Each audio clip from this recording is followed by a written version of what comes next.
I was 15 when the Nazis invaded the Netherlands. More than 100,000 Dutch Jews never came home. Our men were put into forced labor. By 1945, we were starving.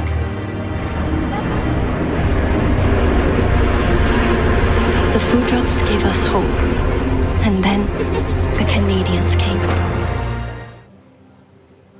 And then the Canadians came. They helped liberate the Netherlands from the Nazis. That Heritage Minute commemorates a deep and abiding link between Holland and Canada, forged during the Second World War.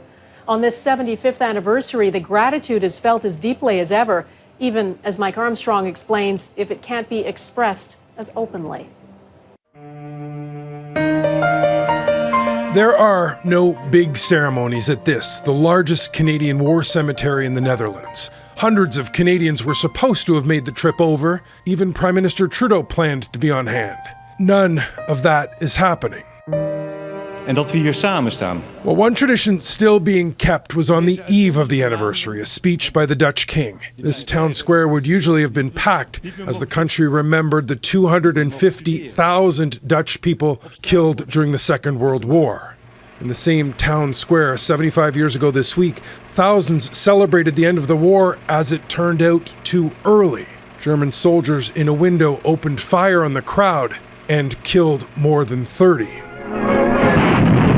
Canadian troops made it into Amsterdam the day after that shooting. They had fought for months and had finally liberated the country. But it wasn't only freedom they brought. Years under the boot of Nazi Germany had meant starvation. Canadians brought food as well. Military historian David O'Keefe says other countries remember Canada's role during the two world wars, but none the way the Dutch do. When you are bringing food, not only liberation from political domination and ideological domination, but bringing the very basis of life to them, that is something they will never forget. A spirit of wild fiesta reigns in towns and villages freed by the Canadian drive. Now, there aren't many left who were there, but none of the Canadians who were ever forgot the reception. Sergeant Norm Kirby says after days of bitter battles, one day he was suddenly surrounded by children. And I just thought, wow, this is what it's all about. This is what I'm here for.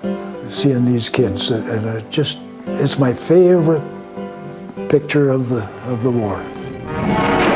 Some of Sergeant Kirby's friends were among the more than 7,600 Canadians killed fighting in the Netherlands.